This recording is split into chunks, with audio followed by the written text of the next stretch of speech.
Have you ever thought you timed dinner perfectly and then realized you forgot to start the rice, so now you're stuck at the stove waiting on water to boil when you could be relaxing or spending time with your kids? In this video, we'll find out if a $300 rice cooker can time your rice for you and cook it perfectly without you watching the clock or babysitting a pot that keeps boiling over. But before we cook anything, what's in the box and how fast can we get it up and running? We've got the rice spatula, the rice cooker itself. Oh, it's actually not too heavy. And aside for some manuals, that's pretty much it. I'm gonna guess the other parts are on the inside here, and yes, exactly. So we've got the rice measuring cup. It looks like it comes with 2 of them. And this little spatula holder, which you can clip onto the side of the rice cooker and then slot your spatula in to hold it for you. And then of course we have the pot that we're gonna measure our rice and water inside of, and you can easily take it out of the rice cooker. And then all we need to do is go rinse this, throw it back into our cooker, and look how sick this is. The cord on this is retractable and stops at any length. So I could let go there,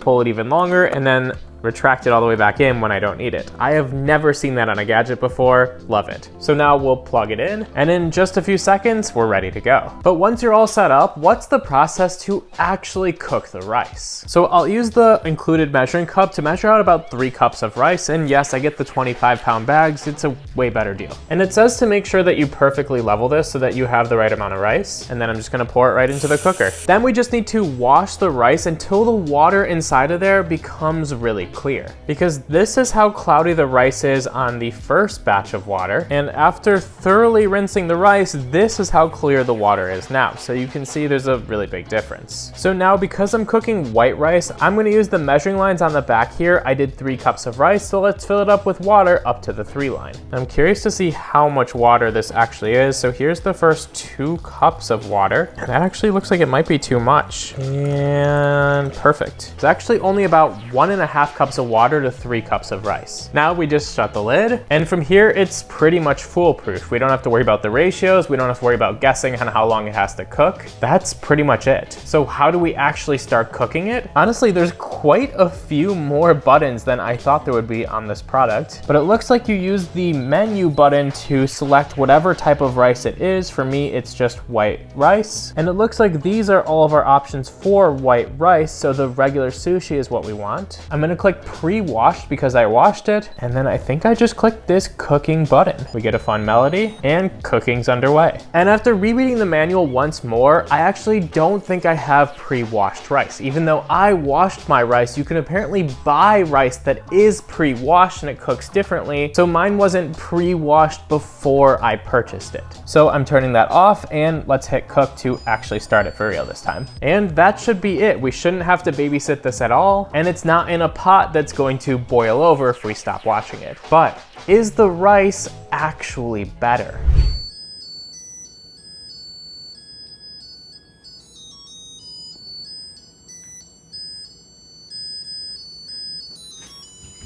And that song means our rice is ready. Let's take a look. I'm expecting a face full of steam, and I get exactly that. Beautiful. And look at that rice. You can see every little grain right away, which is definitely a good sign. You're supposed to stir it immediately when it finishes so that it kind of doesn't clump together at the bottom and stays nice and fluffy. And wow, this is just looking perfect already. I'm gonna do a quick little taste test to see how the rice tastes as well.